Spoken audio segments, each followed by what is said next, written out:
Moçada, então vamos retomar aqui. Então vejam, se nós estamos afirmando que é uma federação, eu escrevi aqui confederativa ou federativa? Então qual...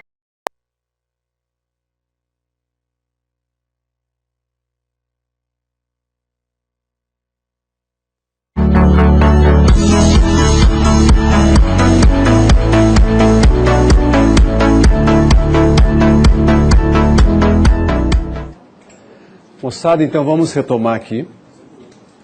Então vejam, se nós estamos afirmando que é uma federação, eu escrevi aqui confederativa ou federativa? Então qual que é a forma de Estado hoje na nossa prova? É uma forma unitária?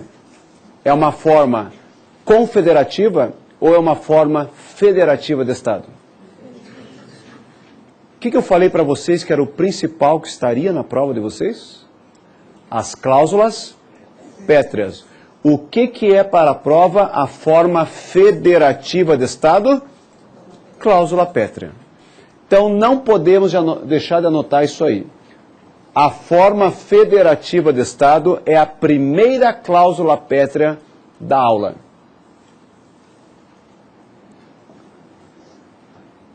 Está lá no artigo 60, parágrafo 4º, inciso 1. Artigo 60, parágrafo 4º, inciso 1. Moçada, se é uma cláusula pétrea, ela pode ser abolida por meio de proposta de emenda? Não, por isso que o Brasil não admite direito de separação. Estado separatista, direito de secessão. Porque o vínculo é indissolúvel numa federação. Terminamos esse ponto. Lá para frente, reprisamos esse ponto. Agora a gente vai trabalhar com a forma de governo. Esquecemos a forma de Estado e trabalhamos com a forma de governo. Forma de governo.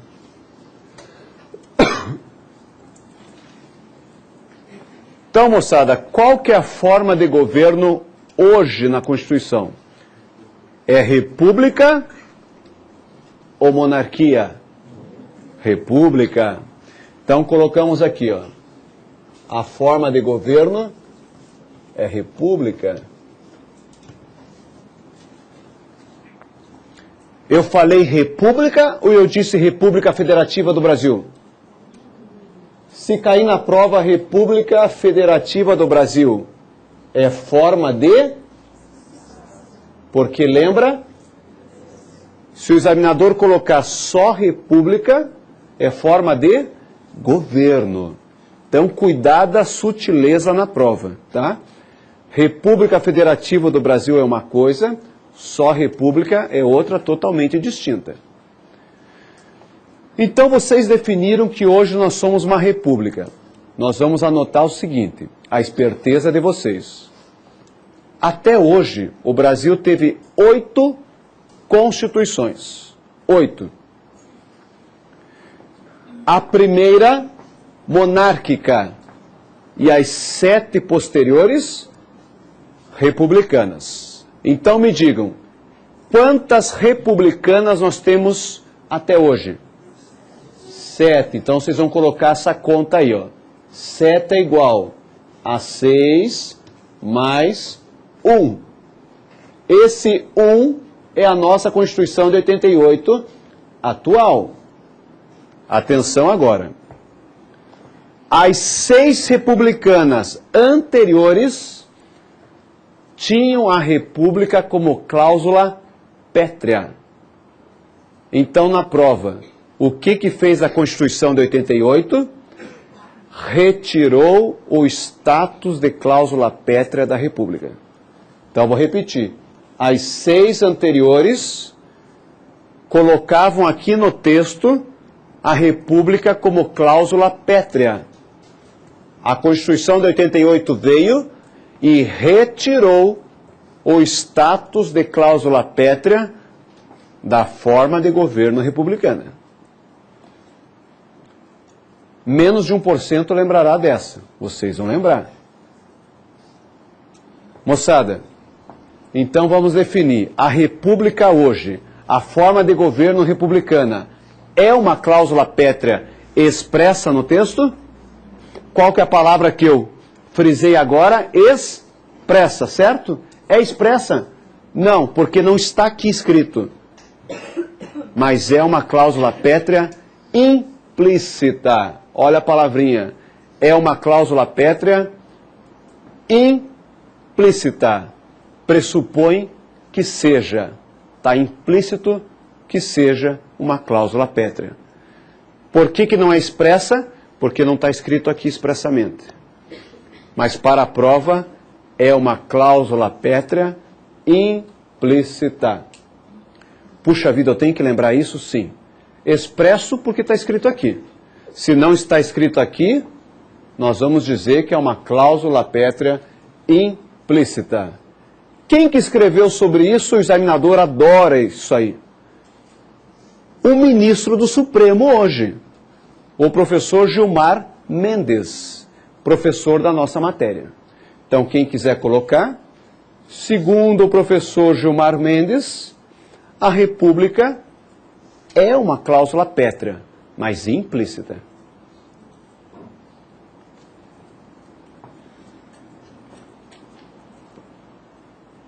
E agora é 0,2 que vai lembrar disso. Implícita. Vocês vão lembrar. Agora vejam, essa república, ela tem as suas características próprias. Então agora, para quem está anotando, as características da república, que são extremamente caidoras em prova. E vejo como vocês vão acertar facilmente, vocês vão deduzir. Vocês vão me dizer, numa república, nós temos eleições periódicas ou o poder passa de pai para filho?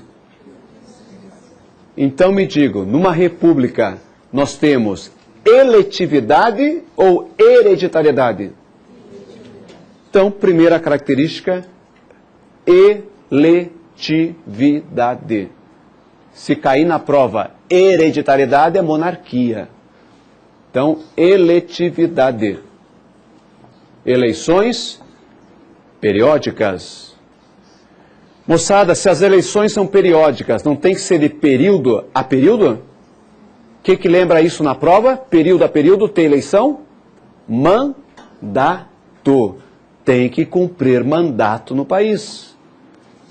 Tem que haver alternância no poder. Ou o poder é vitalício?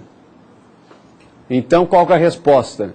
Nós temos vitaliciedade ou temporalidade no poder? Temporalidade no poder. Então, vocês não vão aceitar vitaliciedade, porque isso é monarquia. O sujeito fica no poder até morrer, até a morte.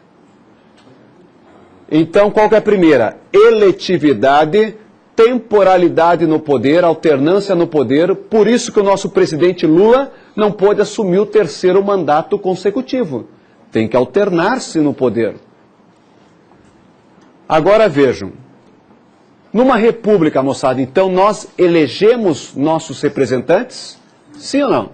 Sim. Ao eleger esse representante, ele não vai assumir o poder? Sim. Se ele vai assumir o poder em razão do nosso voto, ele não deve prestação de contas a nós? Então, numa república, temos ou não prestação de contas? Terceira característica, prestação de contas. Na monarquia não há prestação de contas. Por isso que nós temos os tribunais de contas. Tribunais de contas. Agora, atenção. Se eles têm que prestar contas para nós, do povo, significa que eles têm ou não responsabilidade no exercício do poder? Sim. Na monarquia não existe isso. Quarta característica, responsabilidade no exercício do poder. O chefe do poder é responsável no exercício do poder. Se fosse monarquia, seria irresponsável perante o povo. Não tem que prestar contas aos súditos, ao povo na monarquia. Então me digam, moçada, as 4 características: eletividade, temporalidade no poder, prestação de contas, responsabilidade no exercício do poder. Pergunto, o nosso presidente atual, a presidenta, ela tem ou não responsabilidade no exercício do poder? Sim. Por quê? Porque é uma monarquia ou república? República. Se ela for irresponsável no exercício do poder, o que ela vai cometer? Para a prova de vocês. O que ela vai cometer se ela for irresponsável? Crime de responsabilidade. Matou.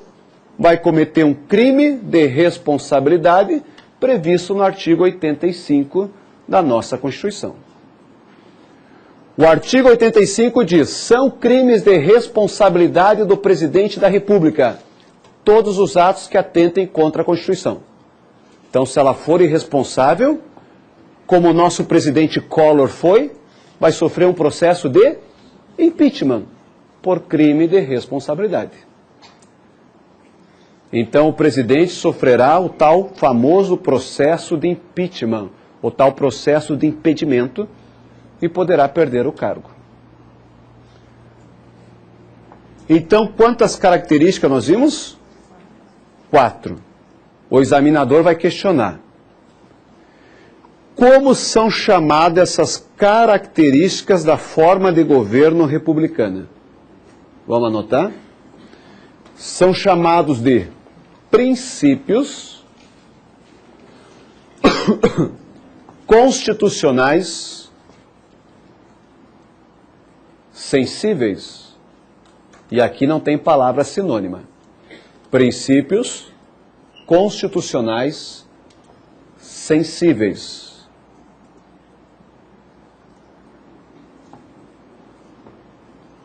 O que são princípios constitucionais sensíveis para a prova? Olha o conceito. São princípios de observância obrigatória, são princípios de observância obrigatória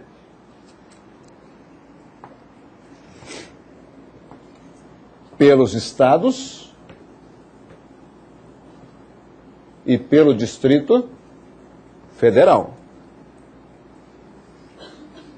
Significa que os estados e o nosso Distrito Federal tem que ser sensível às características da República.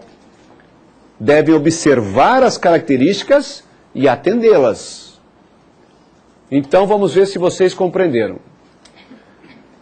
Um determinado governador do estado, amanhã, cedinho, edita um decreto estadual e diz assim: aqui no meu estado, ninguém do povo vota. Eu nomeio meu sucessor para assumir a governadoria do estado. Pode isso? Está ferindo o quê? Está ferindo a forma republicana, sim ou não? Que tem que ter eletividade, alternância no poder. Pergunto, o estado do Paraná, na pessoa do governador, por exemplo, não desrespeitou um princípio constitucional sensível, que é a forma republicana? Sim. O examinador vai perguntar qual que é a consequência. Qual que é a consequência de ferir as características da República ou os princípios constitucionais sensíveis?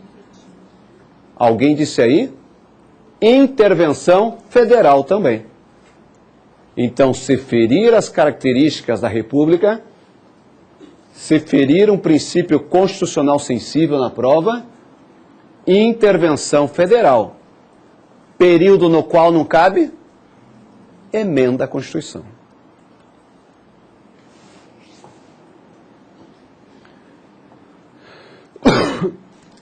Então, nesse período, não caberá o quê? Emenda à nossa Constituição, certo? Moçada, então pergunto. Primeiro, aonde está previsto isso se ele cobrar a letra de lei? Vamos anotar. Artigo 34.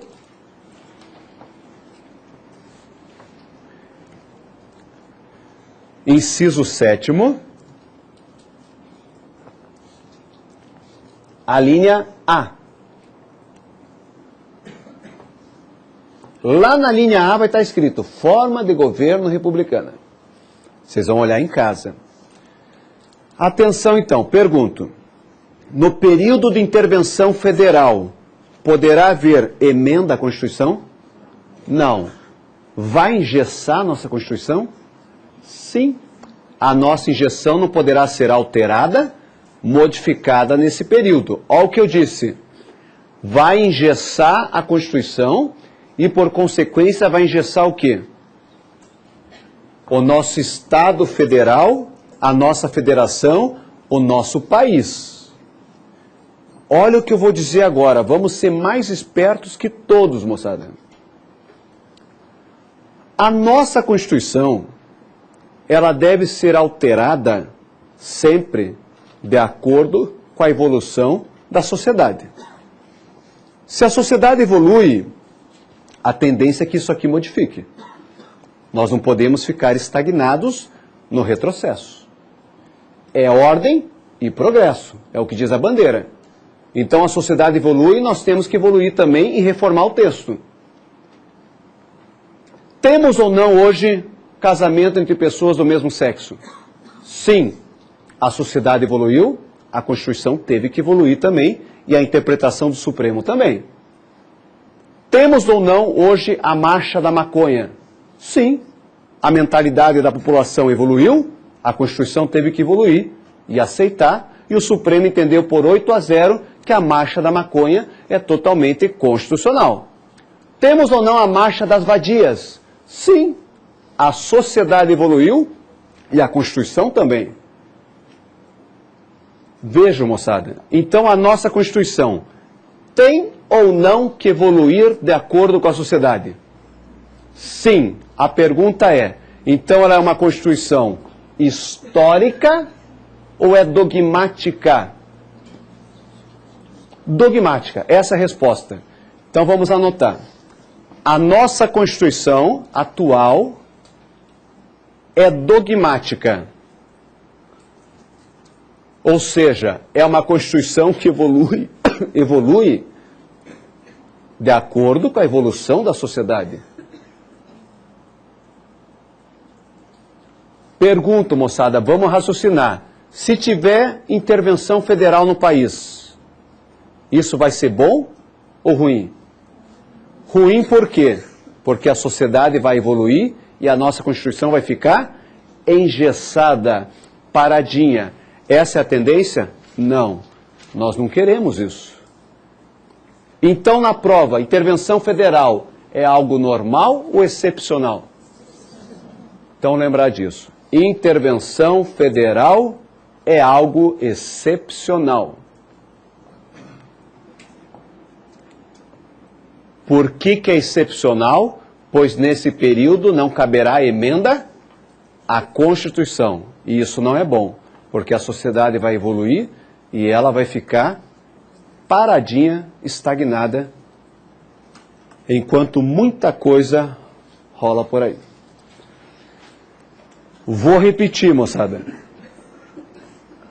Intervenção federal é algo normal ou excepcional? Repito. Excepcional, certo? Da onde que eu tirei isso? Se o examinador perguntar para vocês letra de lei, e eles vão copiar e colar muita coisa na prova, atenção que eu vou ler. O artigo 34 diz assim: a União não intervirá nos estados, nem no Distrito Federal, vírgula, exceto. Aí, ó, é normal ou excepcional? Em razão do quê? Em razão da palavra exceto do artigo 34. Então, anota isso, que excepcional vem do artigo 34 da palavrinha exceto. Qual que é a regra no Brasil? É a não intervenção.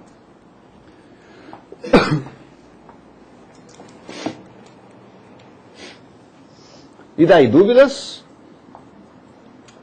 Então, vimos a forma de Estado, vimos a forma de governo, agora a gente vai ver o regime de governo.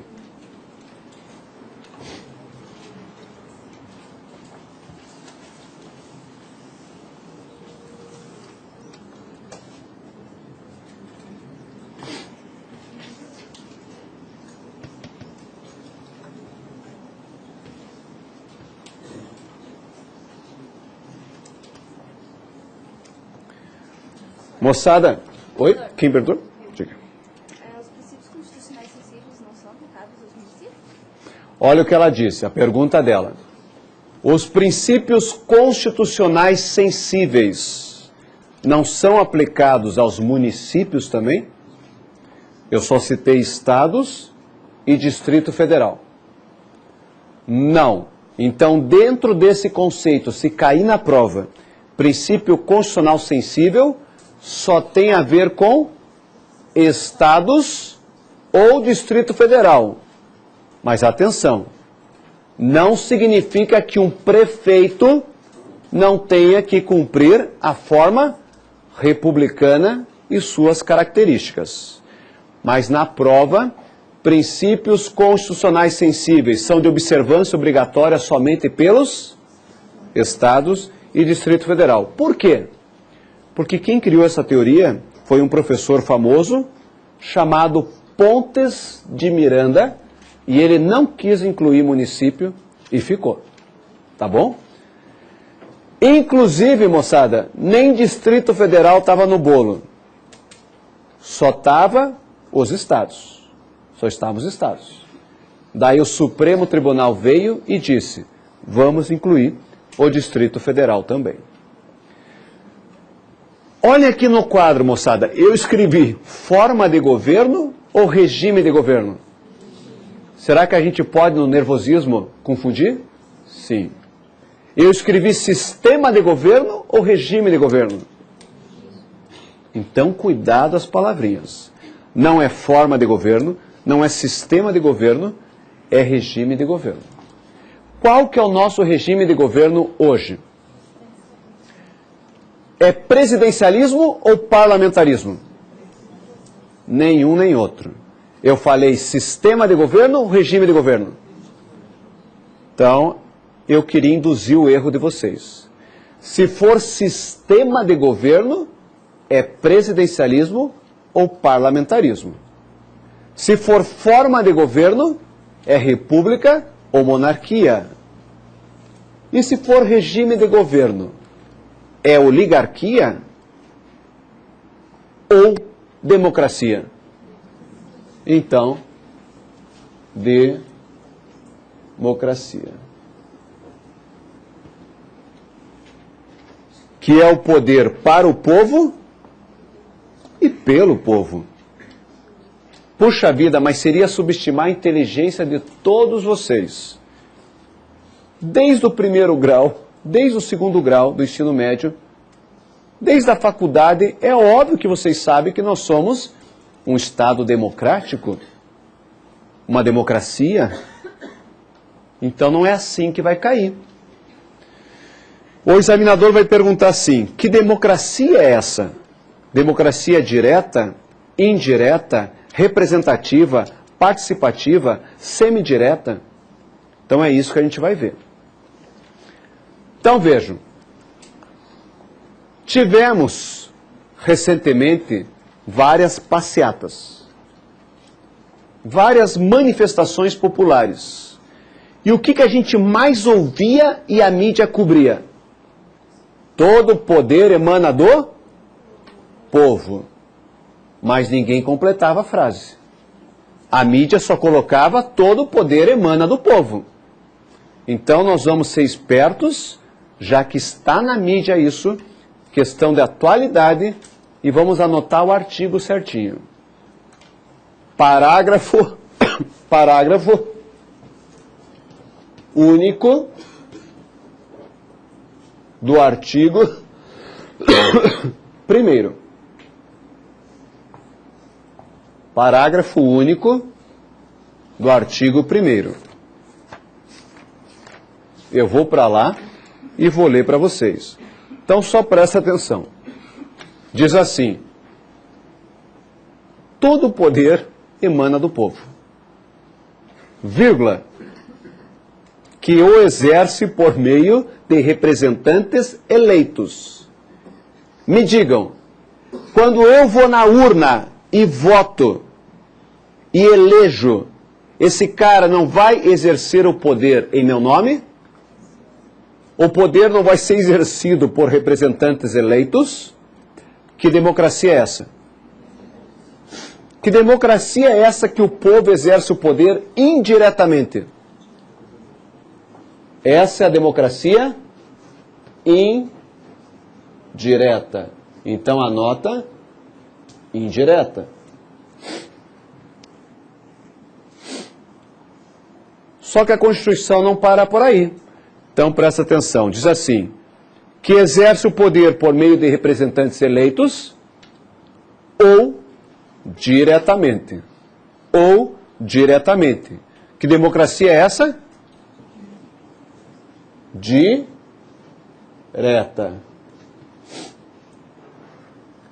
Qual que é o somatório na prova de indireta e direta, que está nesse parágrafo único? É semi-direta. Então essa é a resposta na prova. Hoje nós somos uma democracia semi-direta, que é um somatório de indireta com direta. Então na prova, moçada, se cair letra de lei, aonde está escrito que nós somos uma democracia semidireta? Parágrafo único do artigo 1º.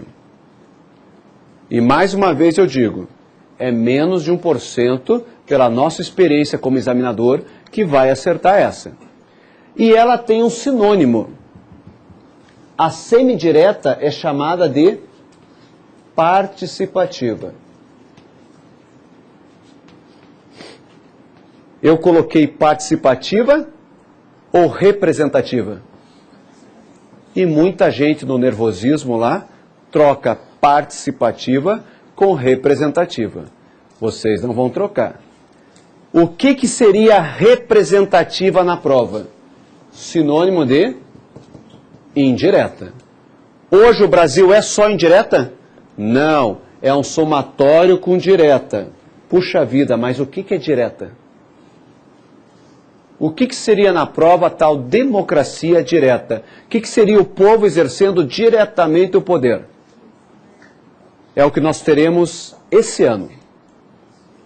Plebiscito, referendo, e nós teremos os dois esse ano, então é forte para cair na prova.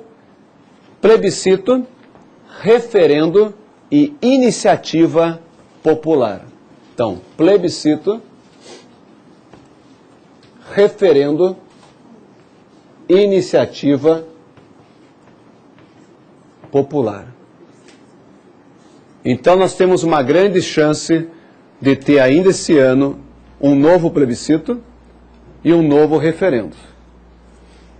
E quem sabe, iniciativa popular também, que a gente vai ver futuramente. Por enquanto eu só preciso que vocês identifiquem o que é democracia direta.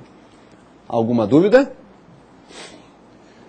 Então veja, moçada, eu posso dizer que democracia semidireta é sinônimo de representativa? Não. Qual que é a palavra sinônima? É o povo participando da vontade popular. É o cidadão participando da vontade geral por meio de plebiscito, referendo, iniciativa popular. Tudo isso, moçada, está dentro daquele conceito que a mídia falava aí e não emendava. Todo poder emana do povo. Olha o que vocês estão afirmando. Todo poder emana do povo, que é titular de qual poder? Olha o início da aula. Abrimos a aula. Que é titular do poder constituinte originário. Se todo o poder emana do povo, pergunto, esse tal povo não é soberano? Sim ou não? Sim. O que lembra isso para a prova? A tal soberania popular. Então, tudo isso aqui, na prova, está dentro do conceito de soberania popular. Daí vem a frase, a voz do povo é voz de Deus. O povo é soberano e exerce a tal soberania popular. Puxa vida, mas aonde que está isso para a prova? Então, quem tem a Constituição em mãos, artigo 14. Então, vamos só escutar. O artigo 14 diz assim: a soberania popular será exercida pelo sufrágio universal e pelo voto direto e secreto, com valor igual para todos, nos termos da lei, mediante plebiscito, referendo e iniciativa popular. Então me digam, eu falei de doutrina ou falei de letra de lei? Letra de lei. É isso que o examinador vai colocar na prova. Significa que tudo isso aqui, moçada, você tem que estudar o parágrafo único do artigo 1º, junto com o artigo 14. Inciso 1, 2 e 3. Essa é a esperteza do candidato. O desavisado não vai fazer isso. O aventureiro não vai fazer isso. Vocês não, vocês vão ver certinho e vão estudar em casa exatamente o que a gente está pontuando aqui para vocês. Lá para frente a gente vai ver o que é plebiscito, o que é referendo, iniciativa popular, o que é o voto direto e secreto. Aula de hoje, memória de curto alcance. O que é o voto direto, secreto, universal e periódico? Quem lembra? Cláusula pétrea. Então não esquecer que inclusive o nosso voto direto, secreto, universal e de período a período periódico é uma cláusula pétrea expressa aqui. E daí, dúvidas? Então, vimos forma de Estado, vimos forma de governo, vimos regime de governo, o que faltou? Sistema de governo.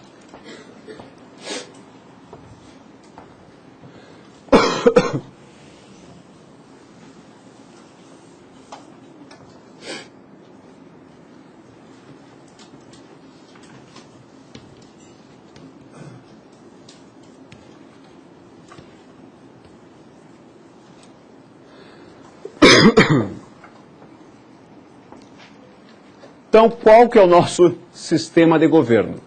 Só pode ser parlamentarismo ou presidencialismo. Qual que é o nosso? Presidencialismo.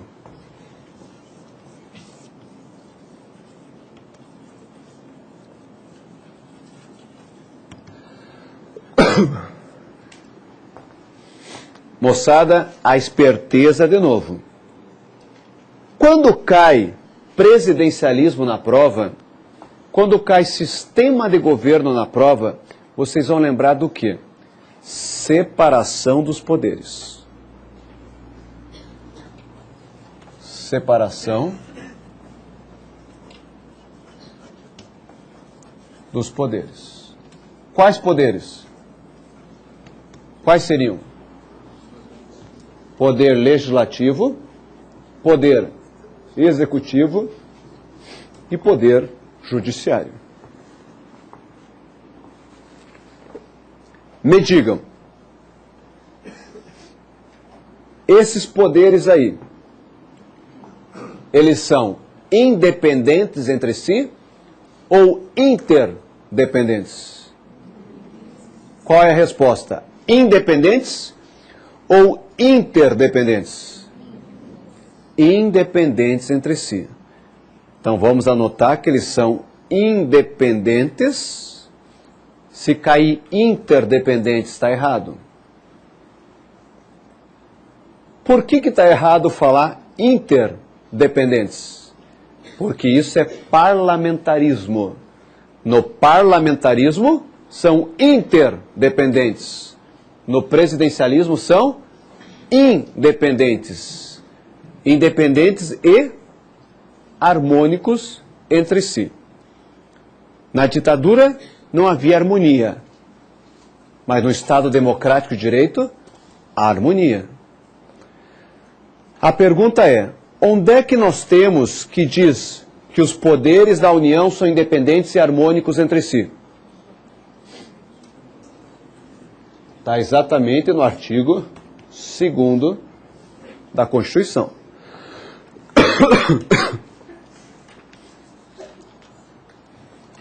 Então, se de repente cai na prova que os poderes são independentes, vocês vão lembrar do quê?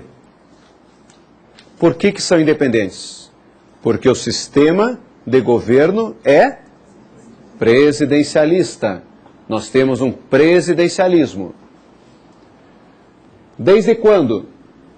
Desde a Constituição Federal de 1891.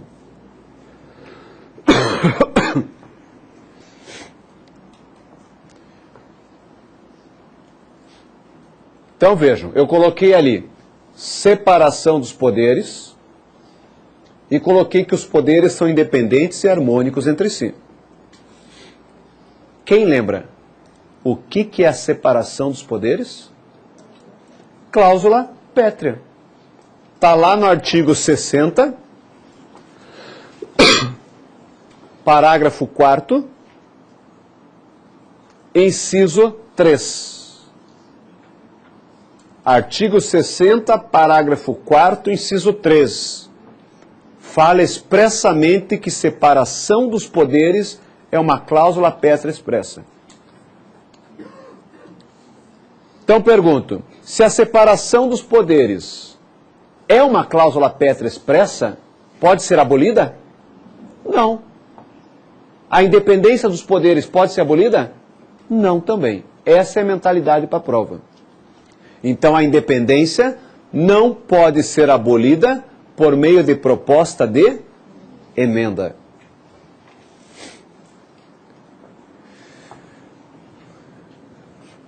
Agora, o comparativo.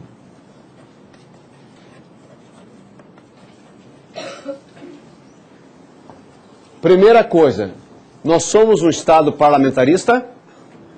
Não. Então coloca assim no caderno, um esqueminha.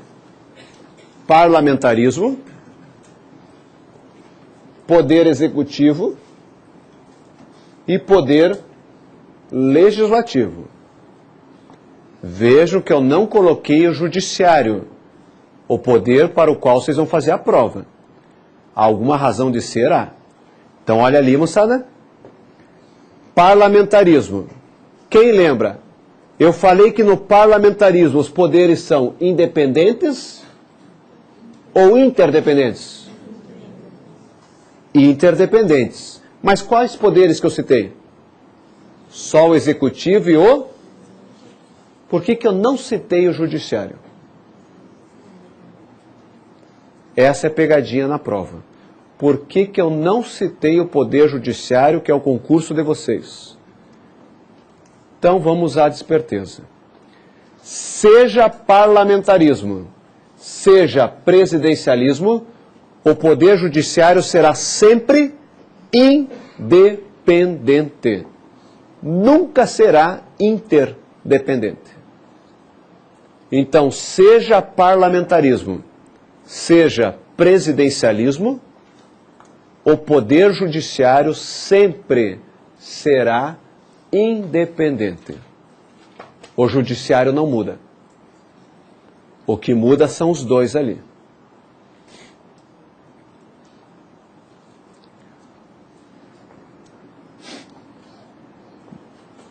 Diga.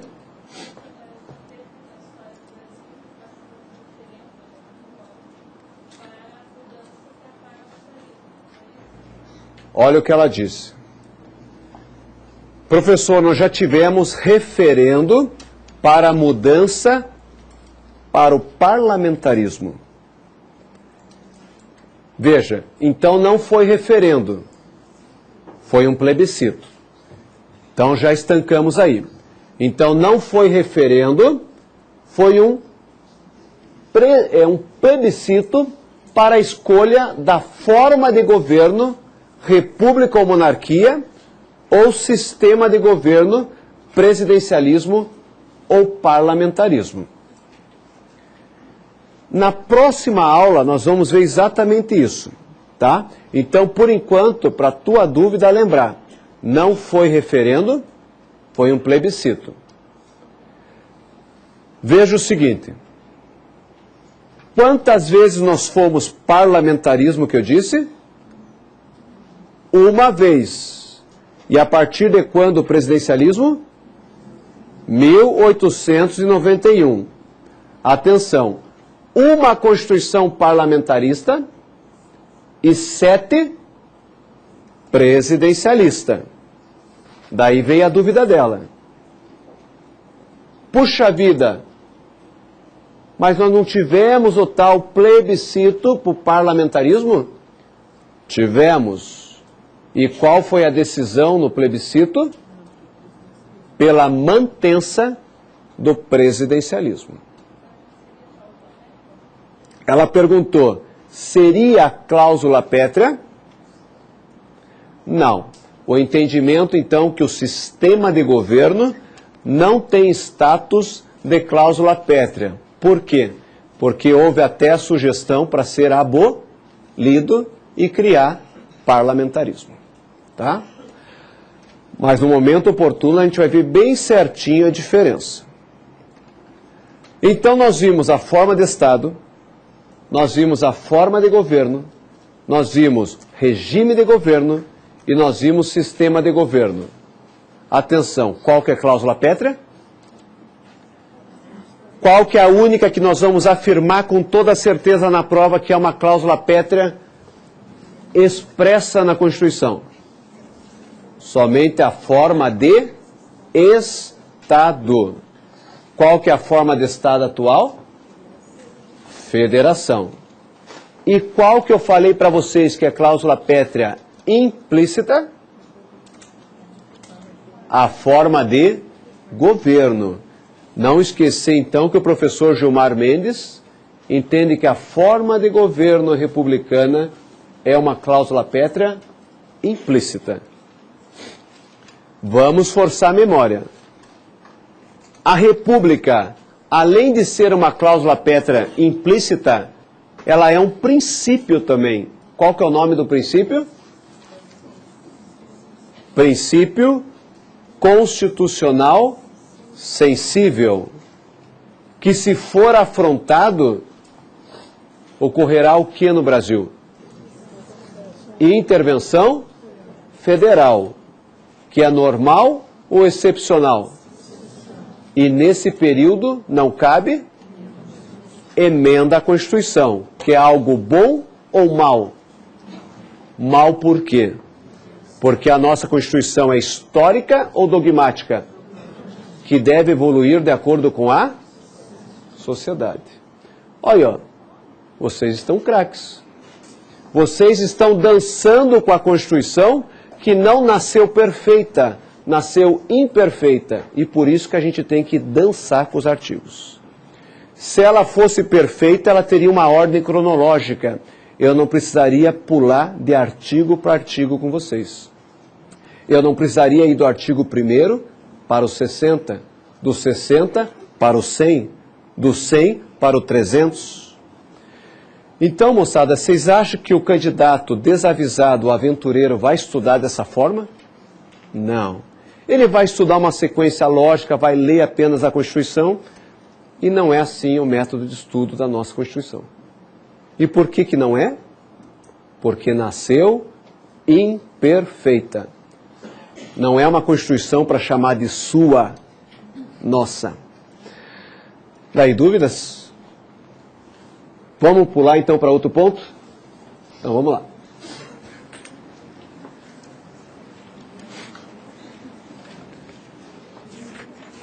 Agora nós começamos com a principal parte do edital de vocês, que a gente subentende que está naquele edital totalmente genérico, que são os direitos e as garantias fundamentais.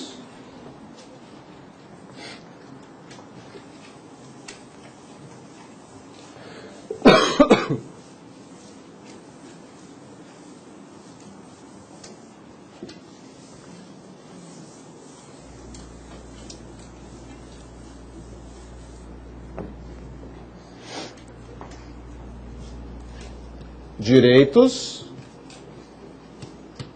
e garantias fundamentais.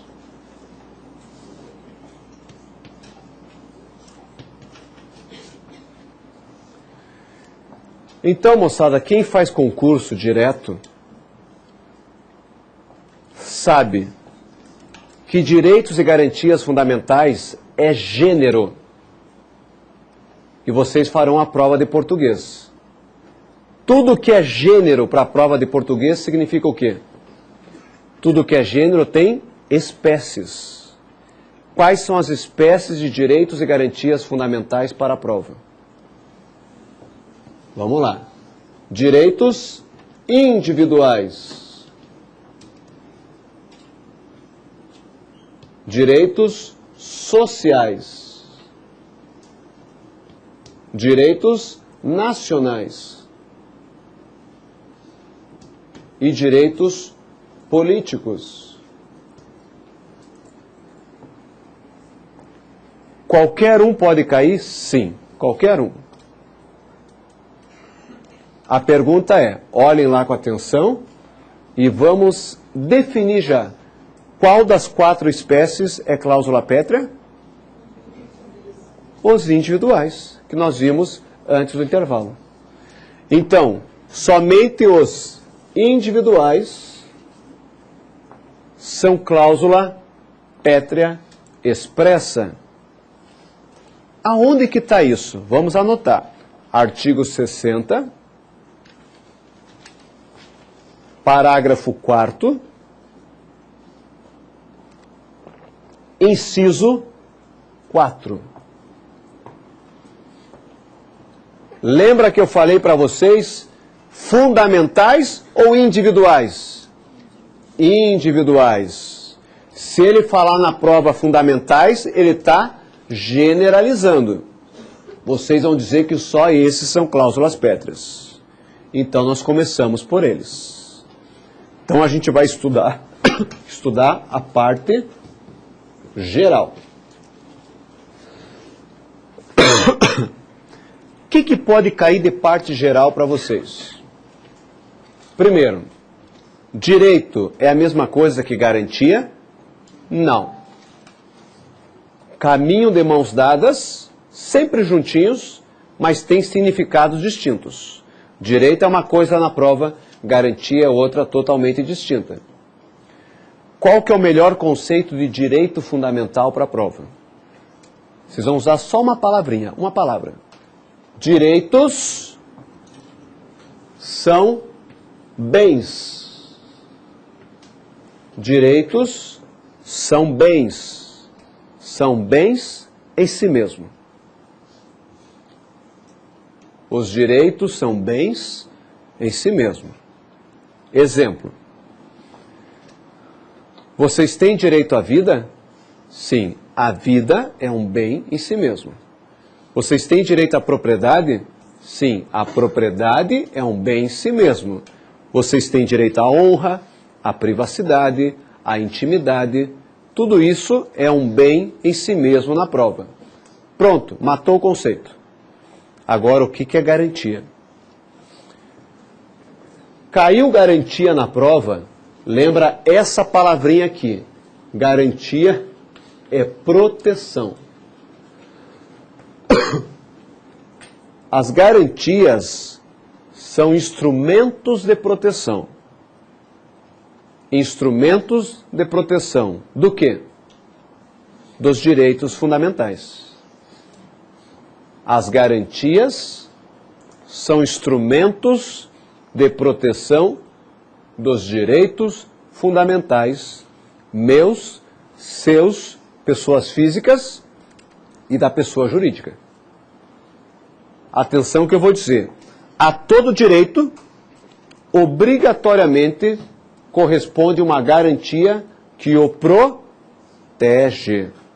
Nós não temos direitos largados por aí. Todo direito vai ter na sua retaguarda uma garantia que o protege, que o tutela. Olha o exemplo. Olha lá, a porta está aberta. Eu e vocês temos ou não direito de ir e vir? Sim. Eu vou embora e tranco vocês. Que crime eu cometi? O crime de cárcere privado. Porque vocês têm a liberdade de locomoção.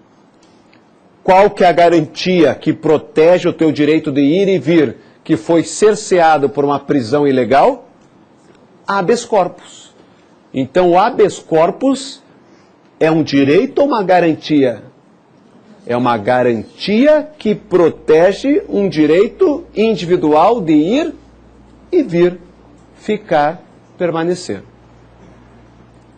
Amanhã cedo, vocês acordam e recebem lá uma bela notícia. Na caixa postal de vocês tem uma multa, dizendo que você estava dirigindo com o celular aqui. E você nem tem celular registrado. Você não tem celular. Houve ou não um abuso de poder? Sim. Qual que é a garantia que protege o teu direito contra abuso de autoridade? Mandado de segurança. Você vai entrar com mandado de segurança na justiça para proteger o teu direito líquido e certo contra abuso da autoridade. Então eu citei habeas corpus e mandado de segurança. Eu dei ou não a dica para vocês? Qual que é a dica? Que pouquíssimos lembrarão. Todos os remédios constitucionais são garantias fundamentais. Não é à toa que é chamado de remédio. Todo remédio protege a gente. Ou previne a doença ou cura a doença. Então eles vêm para curar, proteger, garantir os nossos direitos. Então, todos os remédios constitucionais são garantias fundamentais.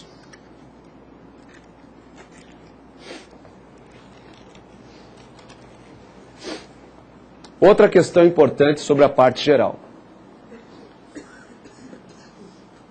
O examinador vai perguntar assim: direitos e garantias fundamentais, tudo que está aqui, são absolutos ou relativos? Será que hoje eu posso conceber numa prova um direito absoluto? Não. Todos, sem exceção, são relativos. Todos.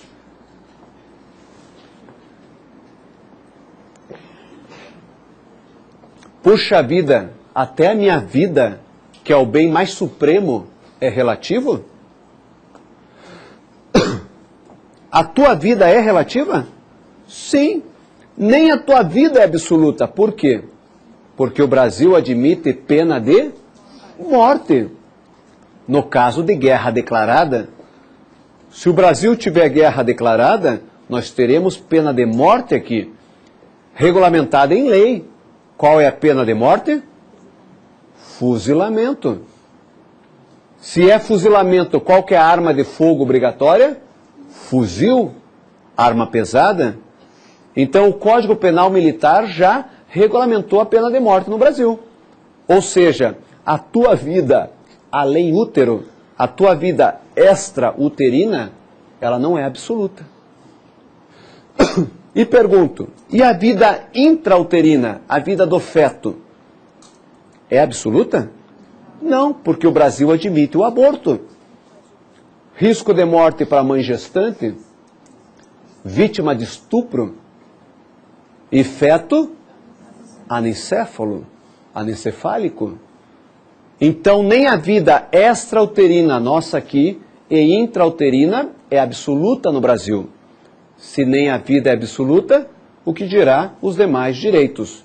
Propriedade, honra, segurança, igualdade, etc.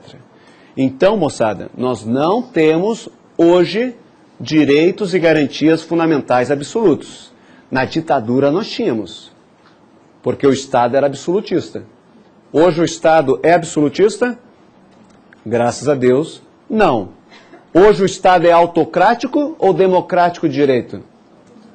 É democrático de direito e não tem direitos e garantias absolutos. Terceira questão. Quem são os titulares, olha a palavrinha, titulares de direitos e garantias fundamentais no Brasil? O que é titular? Eu perguntei quem pode usufruir de direitos e garantias. Quem será que pode usufruir e gozar de direitos e garantias no Brasil? Então vamos lá. Pessoa física, pessoa jurídica e o próprio Estado. Então coloca bem separadinho, pessoa física, pessoa jurídica e o próprio Estado. Mas bom se caísse assim. Eles não vão cobrar assim. O examinador quer de você, quem é essa pessoa física? Quem é essa pessoa jurídica? Quem é esse tal Estado? Então vamos lá. Pessoa física, brasileiro nato ou naturalizado,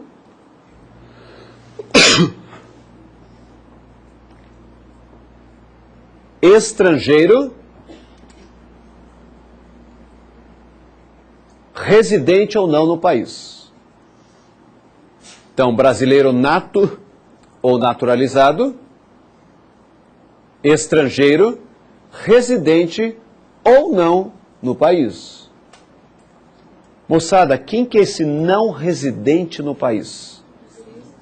Os turistas e ilegais. Ilegais e turistas. O que nós teremos o ano que vem no Brasil? O grande evento, Copa do Mundo. Teremos turistas e, quem sabe, ilegais no país, entrando pelos portos brasileiros. Paranaguá está aqui do lado. Pergunto, nós podemos sair matando esse povo? Não. Eles têm direito à vida. Podemos sair furtando e roubando? Não. Eles têm direito à propriedade. Podemos sair maculando, difamando, injuriando e caluniando esse povo? Não, porque eles têm direito à honra. Agora, pessoa jurídica. Quem que é essa pessoa jurídica para a prova? Pessoa jurídica de direito público,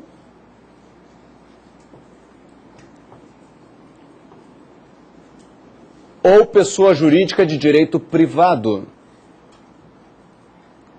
Pessoa jurídica de direito público ou de direito privado, nacional ou estrangeira?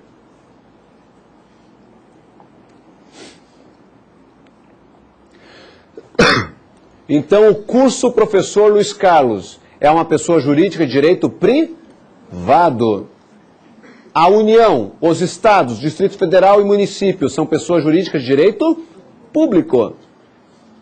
Também são destinatários titulares de direitos e garantias fundamentais. Quem mais que é titular?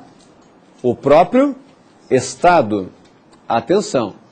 O próprio Estado, que não deixa de ser uma pessoa jurídica. Mas coloca separadinho. O próprio Estado, que não deixa de ser uma pessoa jurídica. Eu posso sair por aí pichando o prédio público do TJ? Não. É crime de dano contra o patrimônio público. Então é titular, direitos e garantias fundamentais. Eu posso sair por aí roubando, furtando, desviando mercadoria de um prédio público? Não. De um órgão público? Não. Porque eles têm direitos e garantias fundamentais. Enfim, pessoa física, jurídica e o próprio Estado. Outra questão que pode cair. Direitos e garantias fundamentais se aplicam às relações verticais e horizontais? Puxa vida, o que é isso, né? E é assim que cai. Então, vou perguntar de novo. Direitos e garantias fundamentais se aplicam às relações verticais e horizontais? Então, vamos ver o que é isso. Então, escreve dessa forma aqui, ó. Relação vertical é a relação entre o Estado e o particular. Entre o Estado e nós aqui, particulares. Relação horizontal é a relação entre o particular e outro particular. É uma relação estritamente particular, privada, entre mim e vocês, particulares. Então a pergunta foi: a ambas as relações se aplicam direitos e garantias fundamentais? Sim. Vamos trabalhar com isso. A relação entre o Estado e particular vocês conhecem muito bem. Não é à toa que vocês pagam tributos, impostos. Então existe uma relação. Se eu tenho um bem, eu tenho que pagar imposto. Se eu tenho uma renda, eu tenho que pagar imposto. Então aí está a relação Estado-particular. O Estado não pode abusar na implementação de tributos, porque vai ferir direitos e garantias fundamentais nossos. Essa ninguém erra. A questão para a prova é essa aqui, ó. Relação estritamente privada entre mim e vocês. Tem um exemplo básico para a prova. Então vamos lá. Exemplo para a prova. Amanhã vocês vão fazer uma entrevista de emprego. Você vai numa empresa privada e aquele empregador admite você e o RH te chama para fazer a tal assinatura do contrato de trabalho. Você, feliz da vida, vai até a empresa, eles lhe dão o contrato em mãos e você começa a ler o contrato e percebe duas cláusulas. E fica assim: puxa vida, será que eu assino ou não assino tal contrato? A primeira cláusula diz assim: a você, empregado da iniciativa privada, não é admitido o exercício de greve, sob pena de demissão, por justa causa. A você, empregado da iniciativa privada, você tem 1 minuto para ir ao banheiro, fazer as suas necessidades, estará sendo filmado, sob pena de demissão por justa causa. Pergunto, moçada, nessa relação estritamente particular entre o empregador e o empregado, aplica-se direitos e garantias fundamentais? Sim. Esse contrato é válido ou é inválido? A maioria na prova vai dizer inválido e vai errar. Esse contrato é válido. O que é inválido? As duas cláusulas. Você vai aceitar a sua demissão, vai ser homologada pelo sindicato e vai levar esse contrato na justiça trabalhista pela emenda da reforma do Poder Judiciário, que é a prova de vocês, e vai pedir o que na Justiça? Indenização por danos morais e materiais. Qual foi a emenda que eu citei? A emenda da reforma do Poder Judiciário. Anota a emenda. Emenda 45 de 2004. Pergunto, houve ou não dano moral numa relação empregatícia? Sim. E essa emenda disse que é da prova de vocês, que a partir de agora, indenização por dano moral vai ser julgada por quem? Pela Justiça Estadual ou pela Justiça Trabalhista? Trabalhista. Então, artigo 114 vai ser julgado pela Justiça Obreira Trabalhista. Antes era a Justiça Estadual. Então, moçada, o importante é isso. Como ele disse aqui, o que eu mais quero é isso, é que realmente participe, porque o momento de errar é agora. Agora que a gente tem que errar e acertar lá na prova. A dúvida dele pode ser de todo mundo, tá? Agora veja o seguinte, o examinador vai questionar assim.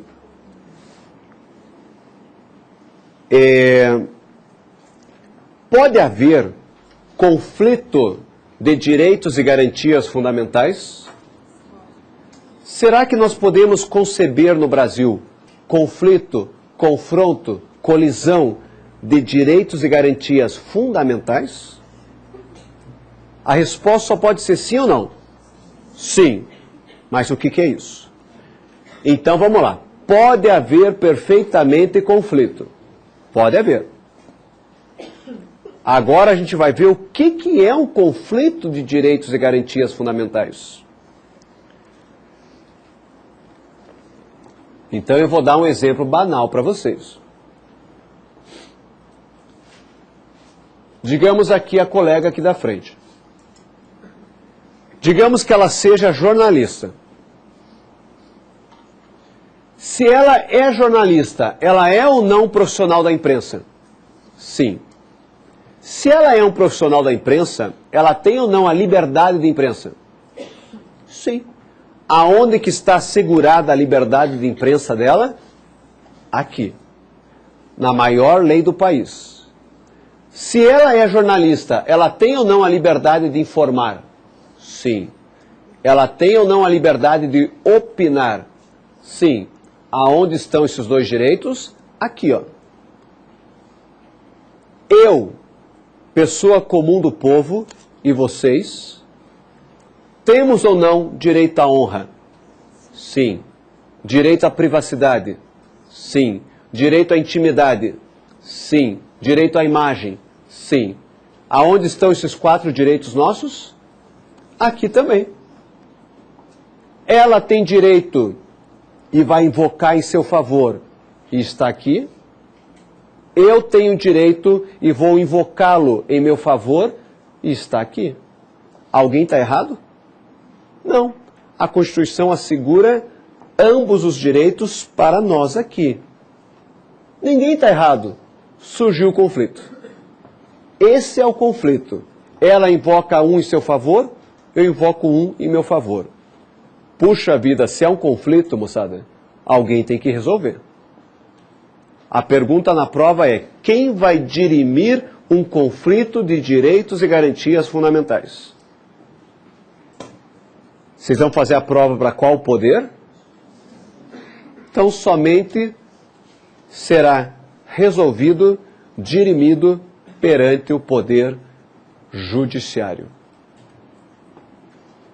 Esse conflito deverá ser dirimido pelo poder judiciário. Mas a pergunta é, o juiz vai olhar para ela e vai dizer assim, eu acho que você tem mais razão. Vai olhar para mim, para vocês e vai dizer, não, eu acho que você tem mais razão. O juiz é o senhor da razão? O juiz é um Deus? Não. Então, como que a gente resolve esse conflito de direitos e garantias fundamentais no Poder Judiciário? De acordo com as provas juntadas no processo. Então, o juiz vai decidir, no caso concreto, de acordo com as provas juntadas no processo. Quem não provar o seu direito, perdeu. Quem melhor provar o seu direito, venceu. Se ela juntar provas suficientes e eu não, quem venceu? Ela. Alegar e não provar é a mesma coisa que nada alegar. O juiz só decide a causa de acordo com as provas juntadas no processo. Então me digam, quem que resolve esse conflito? O Poder Judiciário. Quando? Num determinado caso concreto. Como? De acordo com as provas juntadas no processo. E o examinador vai perguntar, que princípio é esse que o juiz está adotando? Agora é o X da questão. É isso que cai. Qual é o princípio? É o princípio da ponderação. O juiz vai ponderar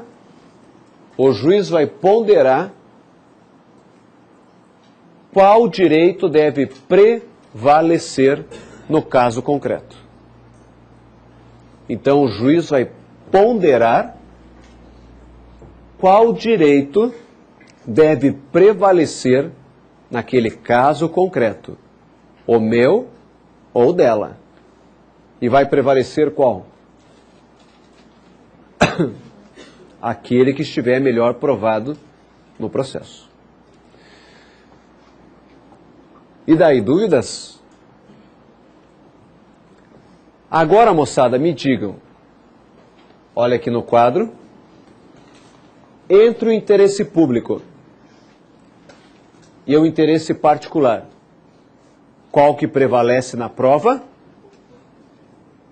Entre o interesse público e o particular, qual que prevalece? O público, desde que respeitados direitos e garantias fundamentais da pessoa física e da pessoa jurídica. Então, eu vou repetir a frase para ver se vocês se tocaram de alguma questão. Eu falei que prevalece o interesse público desde que respeitados os direitos e garantias fundamentais da pessoa humana física e da pessoa jurídica, certo? Então me digam, o que os direitos e as garantias são em relação ao Estado?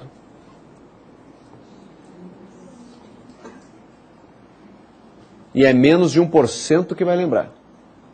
O que os direitos e as garantias fundamentais são em relação ao Estado? Matou lá. Ó. São limites ao poder do Estado. Hoje o Estado sabe que o direito dele termina quando começa o nosso. Prevalece o interesse público, mas deverá respeitar os direitos e garantias fundamentais que são limites ao poder do Estado. Significa o que na prova? Que direitos e garantias são instrumentos limitativos do poder do Estado. Por que hoje o Estado é limitado? Porque é uma ditadura? Não, porque é um Estado democrático de direito. Na ditadura, nós tínhamos pena de morte para crime político. Se eu fosse contrário ao presidente, eu já era condenado à morte. O Estado não tinha limite. Quantos morreram na mão da ditadura? Quantos foram obrigados a confessar crimes mediante tortura? Havia censura à imprensa, porque o Estado era absoluto. Hoje o Estado é absoluto? Não. Por que eu não posso dizer que o Estado é absoluto? Por quê? Porque não existe direitos e garantias fundamentais absolutos. Nem mesmo o Estado goza de direitos absolutos. O poder do Estado termina quando começa o poder do povo, pois todo poder emana do povo. Então lembre, moçada, que o Estado é apenas um mandatário. O Estado não é proprietário de nada. A coisa pública não pertence ao Estado. A coisa pública pertence ao povo. E o Estado está lá apenas para gerir a coisa pública. Porque todo o poder emana do povo. E daí, dúvidas? Eles vão perguntar assim: direitos e garantias fundamentais são renunciáveis ou irrenunciáveis? Irrenunciáveis.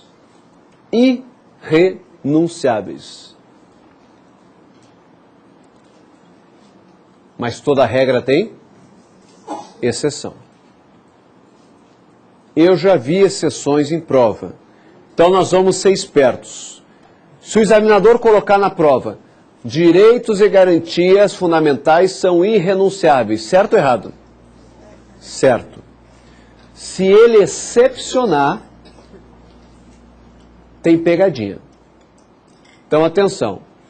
Quando que eu posso aceitar renúncia de direitos e garantias fundamentais?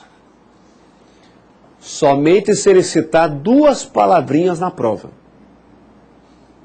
Só pode haver renúncia de modo excepcional e de modo temporário.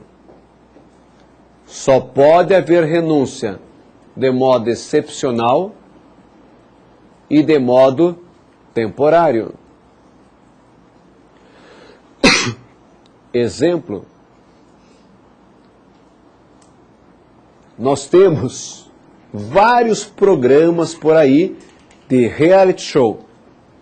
Inclusive tem um passando agora no momento. E vocês sabem qual é.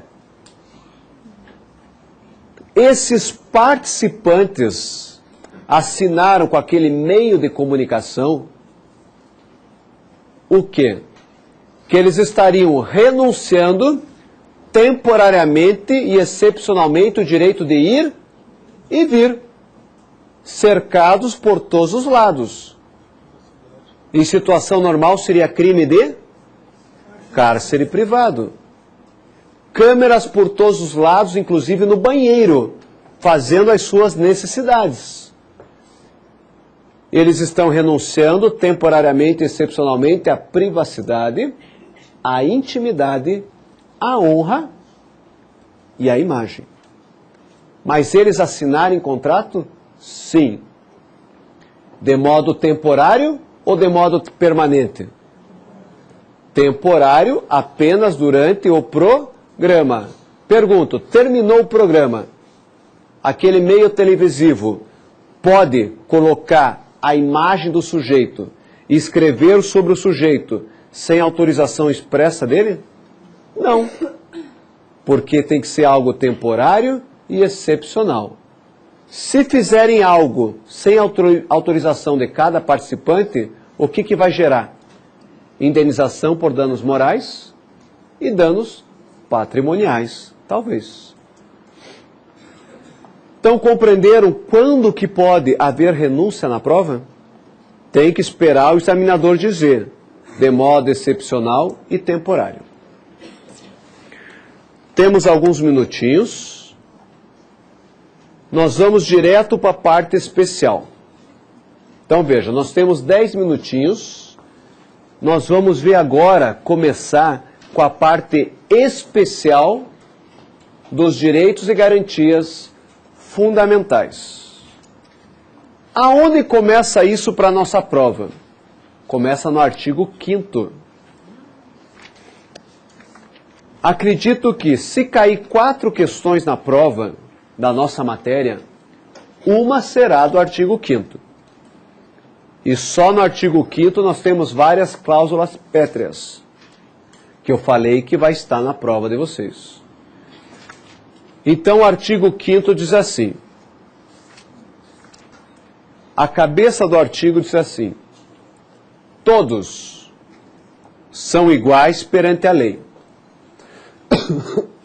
sem distinção de qualquer natureza, inclusive o quê? Opção sexual, questão de atualidade. Garantindo-se aos brasileiros, quais brasileiros? Natos, naturalizados, vejo que a Constituição não fala isso, e aos estrangeiros residentes no país. Pergunto, só os residentes? Só residentes? Ou não residentes? Turistas e ilegais.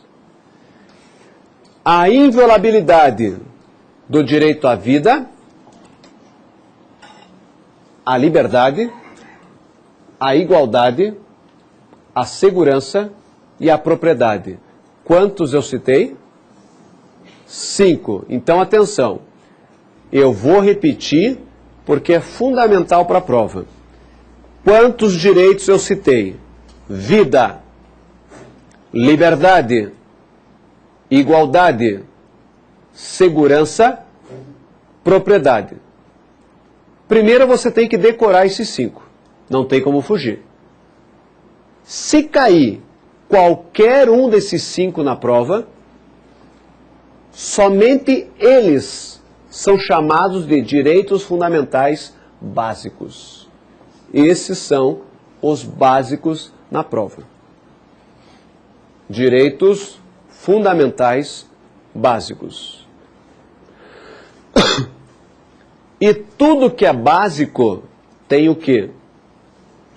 Desdobramentos.